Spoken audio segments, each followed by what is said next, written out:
ஆரம்பத்திலேருந்து கட்டுப்பாடுகள் அந்த கட்டுப்பாடெல்லாம் இந்த படிப்பும் சின்ன வயதில் கூட பண்ணுது. இந்த பாரதி நூற்றாண்டு விழா முதல் இலங்கையில் முதல் செய்ததே நாங்கள் தான். இலங்கையில் வாசல் பாரதி அதுக்கு எல்லா எழுத்தாளர்களையும் படைப்படையிலும் கூப்பிட்டு கருத்தங்களாம் வச்சு எந்த கிராமத்தில் உள்ள என்னுடைய நண்பர்கள் 3 பேர் என்னால் பாதிக்கப்பட்டார்கள். ஒரு குறிப்பிட்ட நண்பர்கள் என்னோட இயக்கத்துக்கு வந்துட்டாங்க. வர முடியாத நண்பர்கள் 60 பேரும் இளைஞர் வாசப்படும் ஒரு வாசிப்பு கட்ட மாத்திரம் இல்லை, வெறுமனமே நாங்கள் படிப்போட மாத்திரம் இருக்குல்ல. இப்போ சமூக அக்கறைன்றது எங்களுக்கு இயல்பாக அந்த அளவு பேருக்கும் சமூக அக்கறை இருந்தது.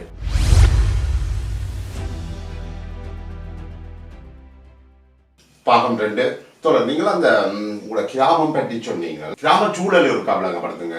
எவ்வளவு அழகான கிராமம் அல்லது எப்படியான தோற்றம் இருக்கும், அது எவ்வளவு சனத்தொகை இருந்திருக்கலாம்?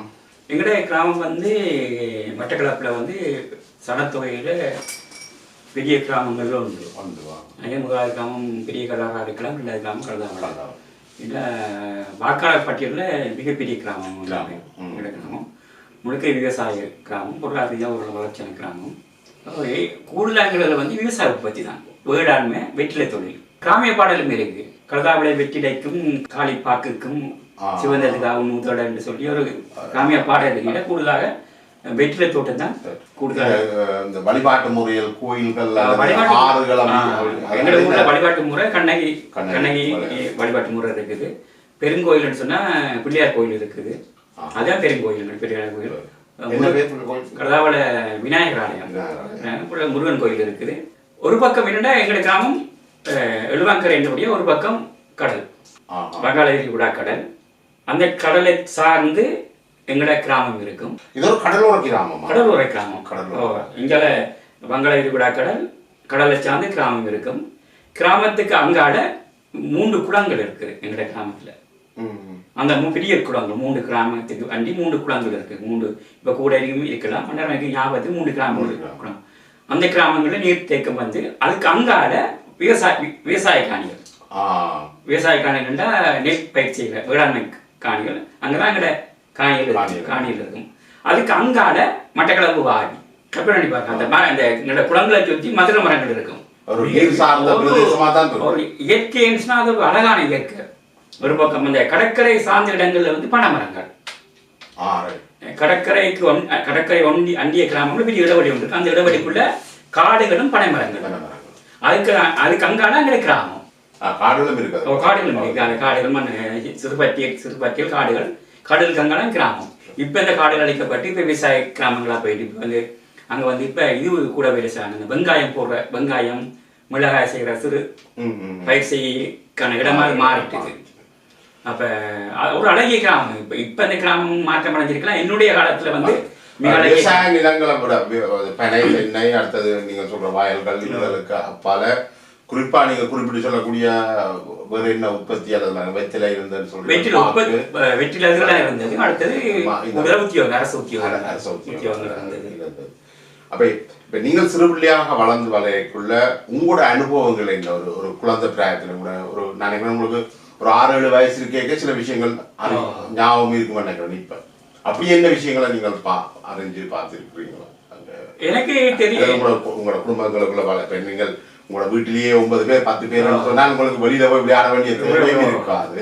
நான் அப்படி நீங்கள் விளையாடக்கூடிய சூழல்கள் இப்ப இன்றைக்கு உள்ள சூழல்ல நாங்கள் இலங்கையில கூட உங்களோட ஊர்ல கூட எல்லாரும் கம்ப்யூட்டரையோ அல்லது மொபைல் போனையோ வச்சு விளையாடுற ஒரு சூழல் தான் இருக்கு. நீங்கள் எப்படி வாழ்ந்து வந்தீங்கன்றது கற்பனை பண்ண கஷ்டமா இருக்கு. அது ஒரு பெரிய என்னென்னு கேட்டால் அது கற்பனை உலகம். இப்போ அந்நேரம் அந்த சிறு விளையாட்டுகள் என்ன இந்த கம்பு விளையாடுறது, இந்த கம்பு என்ன இந்த கிட்டி விளையாடுறது,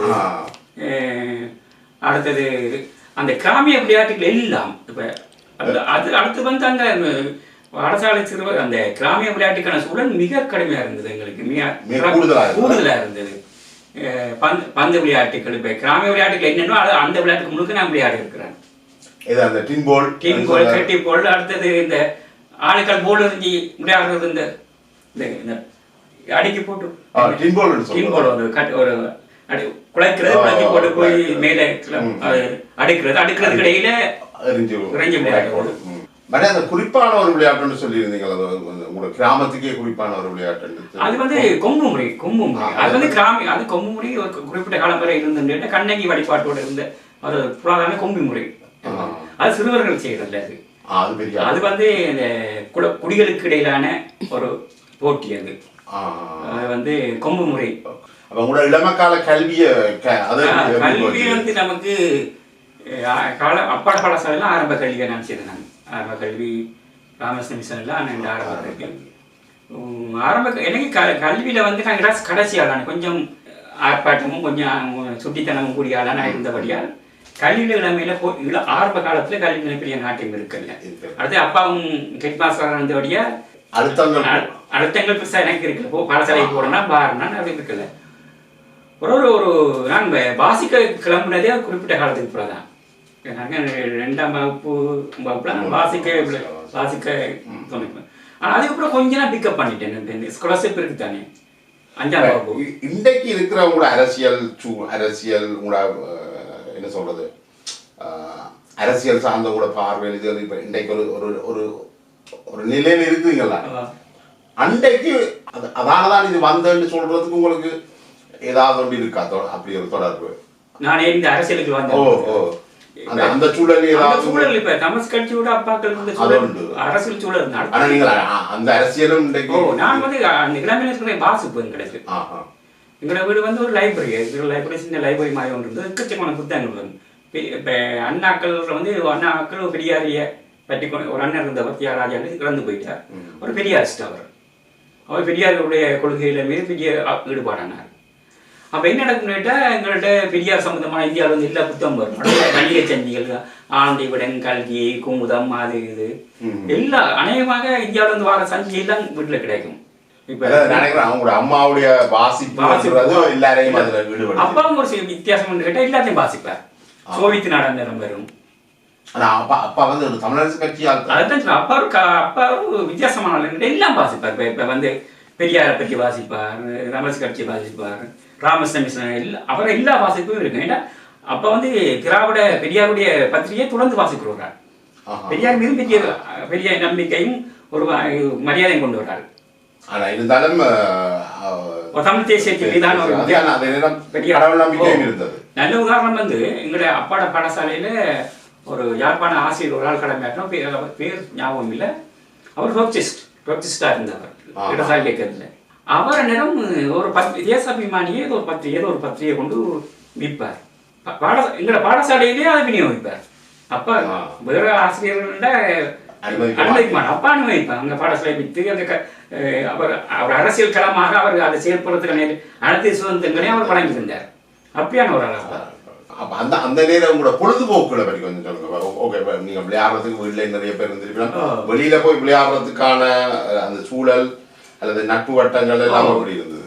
கூடுதலாக நாங்கள் வந்து இப்போ நான் வந்து 5ஆம் வகுப்பு வரையும் தான் எங்களுடைய கிராமத்தை படித்தேன். 6ஆம் வகுப்பு அப்பா ராமநாஜன் விப்ரானந்த மீது ராமகிருஷ்ண மிஷன் சிவானந்தா வித்யாலயத்தில் நான் 6ஆம் வகுப்பு போயிட்டேன்.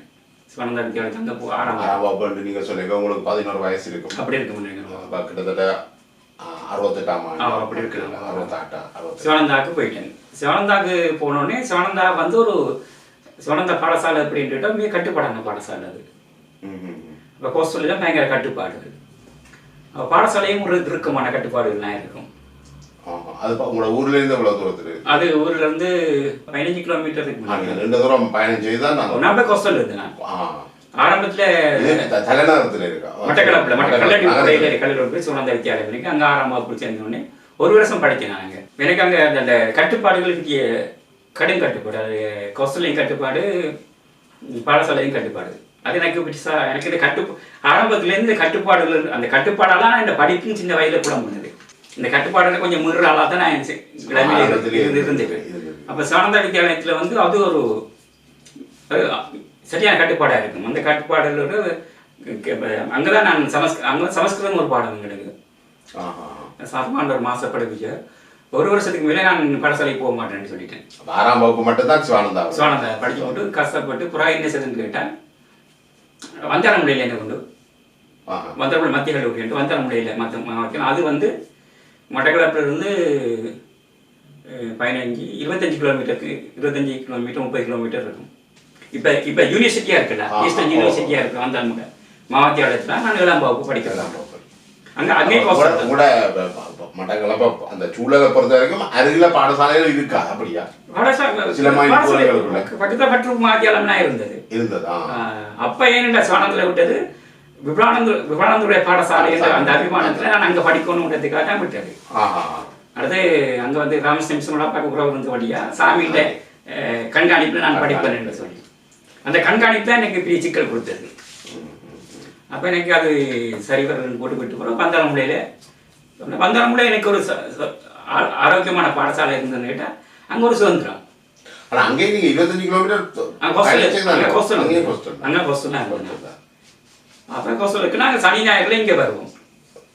ஞாயிற்றுக்கிழமை கலதாவளியில் வந்து ஒரு லைப்ரரி ஒன்று இருந்தது, வாசில் சாலை. அதை வச்சு நாங்கள் நூலகம் வந்து கிராம சபையால் உருவாக்கப்பட்ட நூலகம் இருந்தது. அதில் ஒரு லைப்ரரி ஒன்று இருந்தது. அதை வச்சு நாங்கள் இளந்தெளிவு வாசக வட்டம்ன்ற அமைப்பு நாங்கள் உருவாக்கணும். அப்போ 15 வயதுக்கு வந்துட்டு சார். அந்த 15 வயதில் ஒரு இளந்தெளிவு வாசக விட்டு பிறகு அந்த வாசக வட்டத்துக்கூடாக நாங்கள் சின்ன சின்ன கருத்தரங்கு நடாத்துறது, பாடசாலை கருத்தரங்கு எல்லாம் செய்கிறது. அது எங்களை வேண்டிய நாங்கள் இளைஞர் வாசகம் உருவாக்குனது என்னது கேட்டால் நாங்கள் விரும்பின புத்தகத்தை அந்த வாசக வட்டத்துக்கூடாக சிபாரிசு பண்ணுறது. அவங்க எடுத்து தருவாங்க எங்களுக்கு. அப்போ அடுத்து சின்ன சின்ன கருத்தரங்கள் வைக்கிறது எல்லாம் செய்கிறது. அது கூட தான் எனக்கு நிறைய பேர் அறிமுகம், எழுத்தாளருடைய அறிமுகம் நிறைய வந்து ஆக்களை கூப்பிட்றோம் நாங்கள் கருத்தரங்கு. இந்த பாரதி நூற்றாண்டு விழா முதல் இலங்கையில் முதல் செய்ததே நாங்கள் தான். இலங்கையில் வாசல் பாரதி அதுக்கு எல்லா எழுத்தாளர்களையும் படைப்படிதான் கூப்பிட்டு கருத்தரங்களாம் வச்சு அதுக்கு போசாரா இருந்தது. இப்ப இருக்கிற வெள்ளவர் கோவாளன்னு சொல்லி ஒரு ஆள் இருக்கு, உங்களுக்கு தெரியும். மட்டக்களப்பு வரலாறுலாம் பற்றி வெள்ளவர் கோவாளன்னு சொல்லி அவர் தான் போசார். அவர் வந்து இந்த கிராமாட்சி சபையினுடைய காரியாலயத்தினுடைய பிரதம லீகிதராக இருந்தார். அவரும் அந்த பொறுப்பாளர் பிரதம லீகிதர்ன்ற உப்சராக இருந்தவர். அவரோட எழுத்தாளர் இருந்தபடியால் அவர் தான் அவர் ஊக்கத்தால் இளந்தெளிவு வாசகப்பட்டம் உருவாக்குவாங்க. அவராக எல்லாம் அவங்களுக்கு வழிகாட்டியும் கூட வெள்ளவர் கோவாளன்னு சொல்லி. அந்த காலகட்டத்தில் உங்களோட இருந்த நண்பர்களால் உங்களுக்கு ஞாபகம் இருக்கா? அல்லது நிறைய நண்பர்கள் அளவெரும் அப்படி இயக்கத்துக்கு வந்தாக்கள் நாங்கள் இல்லை. நாங்கள் பிற்காலத்தில் இயக்கத்துக்கு அளவெரும் வந்துட்டோம். நாங்கள் அப்படி சொல்லக்கூடியதா யார சொல்றீங்க? இப்போ இலங்கையில் இருக்கிறார்களா? இப்போ இலங்கையிலோ எங்கேயோ இருக்கிறார்கள்.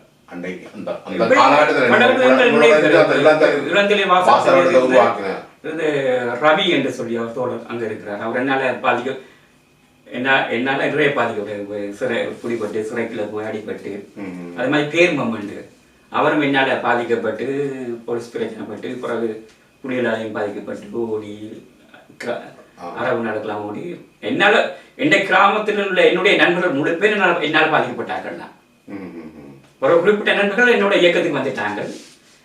வர முடியாத நண்பர்கள் அளவு பேரும் என்னால் மிக மிக பாதிக்கப்பட்டு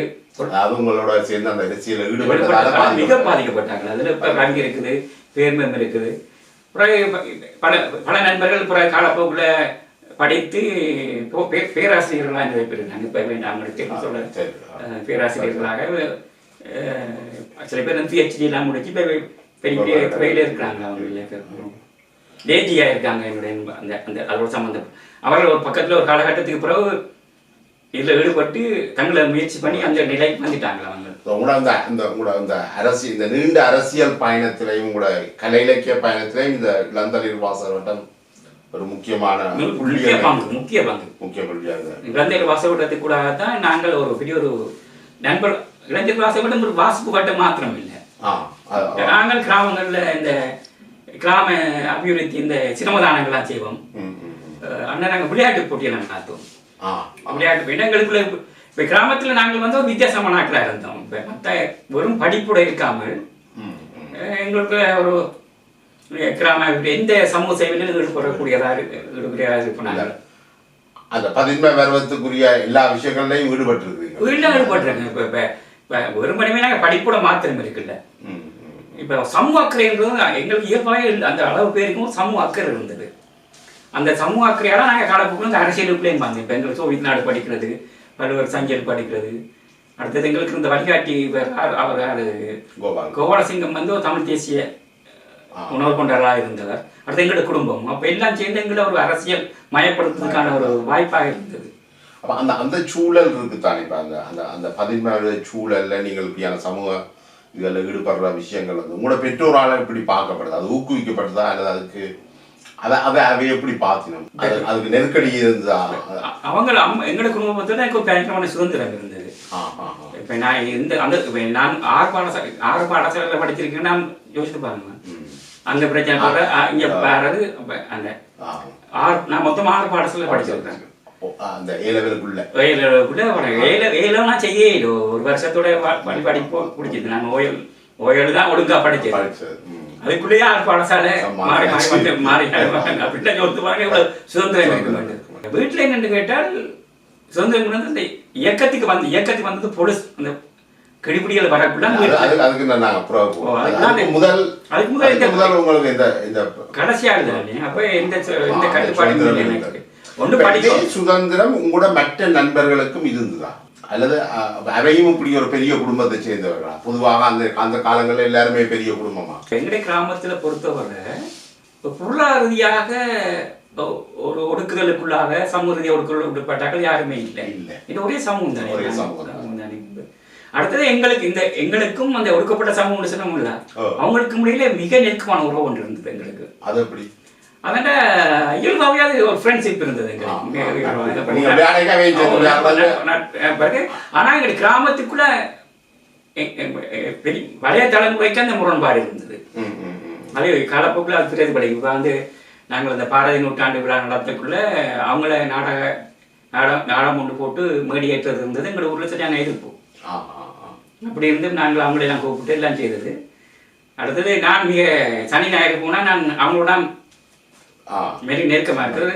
அடுத்தது நான் சொன்னேன் இப்போ எங்களோட உறவினர் சில பேர் வந்து மிக சாதிய அந்த அதை வேறு கிராமங்கள் இல்லாமல் இந்த இங்கே ஒடுக்கப்பட்ட சமூகம் இருக்குது. அங்கே அந்த சாதிய முரண்பாடு நிச்சயமாக இருக்கும். அப்போ எங்கள் கிராமத்துலேருந்து முரண்பாடு இருந்தது. அப்போ அந்த கோவிலுக்குள்ளே போக முடியாது. கோவிலுக்குள்ளே போக முடியாது. எங்களோட பாடசாலை பாடிக்க முடியாதுன்னா எனக்கு நண்பர்கள் நிறைய பேர் இருந்தாங்க. அங்கே இப்போ சிவலிங்கம் காத்தான் அப்படி நிறைய பேர் சிவலிங்கம் ஆனைக்குட்டி ஆனைக்குட்டின்றலாம் நிறைய நண்பர்கள் இருந்தாங்க. நான் சனி ஞாயிறு போனால் என்ன செய்யறேன், அவங்கள சைக்கிள் இப்போ நாங்கள் வந்து இப்போ நான் எந்த கிராமத்தில் நான் வந்து என்ன செய்தாலும் என்ன எதிர்க்கிறது குறைவு. என்னுடைய குடும்பம் பேக்ரவுண்ட்லாம் கொஞ்சம் இருக்கிறோடைய கொஞ்சம் பின்னால் கதைப்பாங்களுடைய நேரடியாக கதைக்க மாட்டாங்க. அப்போ நான் என்ன சொல்கிறேன்னா இவங்களை சைக்கிள் இங்கே உதாரணம் இடங்கிற கிராமத்தில் நான் இருந்த வரை இப்போ எப்படியோ தெரியல எனக்கு. இந்த ஒடுக்கப்பட்ட பழைய சமூகத்தை சேர்ந்தாங்க எங்களோட ஊரில் சைக்கிள் ஓடையிலாது. அங்கிருந்து சைக்கிளை வந்து இடையில இருந்து உருட்டி கொண்டு வரணும். அப்படியான ஒரு கிராமம் தான் நான் இந்த காலகட்டத்தில் இருந்தது. சைக்கிள் ஓடையிலாது. இப்போ சில மாற்றங்கள் வந்திருக்கலாம். அப்போ நான் என்ன செய்வேன்டா இவங்களை சைக்கிள் ஏற்றிக்கணும். முன்னில் சைக்கிள் இருந்து எங்களை ஊரில் தெருவில் இருக்கணும். அப்போ எங்களை பிரச்சனை எனக்கு பிரச்சனை. அடுத்து நான் அவங்கள விளையாட்டு போட்டியில் வைப்பாங்க, அங்கே போவோம் நாங்கள். இப்போ என்கிட்ட ஃப்ரெண்ட் ஒரு ஆள் இருக்காரு, அவர் ஏஜியாக இருக்கிறார். ஏஜிஆகி இப்போ பென்ஷன் எடுத்துறாருன்னு நினைக்கிறேன். அப்புறம் அவங்க நாடகம் போடுவாங்க கூட, அங்கே போய் இவர் நடிப்பார். அப்புறம் இன்னொரு பையன் கதாநாயகி அவங்களோட சேர்ந்து வேடம் போட்டுலாம். அது ஒரு வித்தியாசமான இளைஞர்கள் இருந்தது.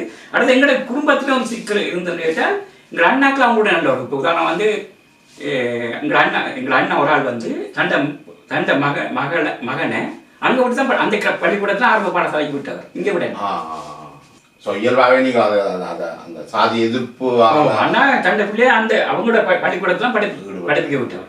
அடுத்து அங்கே வந்து ஒரு டியூஷன் கிளாஸ் ஒழுங்கு பண்ணி இங்கே பிள்ளைகளை அங்கே அனுப்பி அவங்களோட சேர்ந்து படிக்க வைக்க சம்பவங்களாம் நடந்தது. என்னுடைய ஒரு புரிதலுக்காக இப்ப உங்களோட கிராமமும் அந்த சமூகமும் ஒண்டா வேலை செய்யணும், அவையே தாங்களே செய்யணும். அதே மாதிரி அந்த குடிமை சமூகமும் அவைட்டையும் காணிகள் எல்லாம் இருக்கு, அவையும் எல்லாம் செய்யணும், வேலை செய்து அவை தங்களை அப்படிதான் இருக்கு. அவங்க வந்து இருக்கிற அதே நேரம் வந்து குடிமை வேலையிலும் செய்யணும். அவங்க இப்ப எங்களோட உள்ள ஆளுக்கு இருந்தா பறையடிக்கணும்.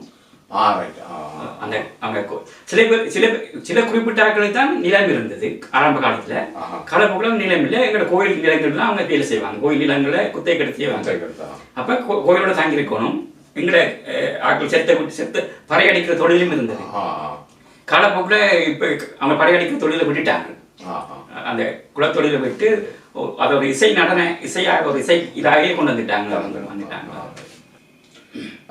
இந்த பதின்ம வருவ விஷயங்கள் அந்த சமூகம் சார்ந்து செயற்பாடுகள் நாங்கள் அடுத்த இதில் வந்து கூடுதலாக எப்படி நீங்கள் பதின்ம இதில் இருந்து அரசியலுக்கு கொண்டு வந்து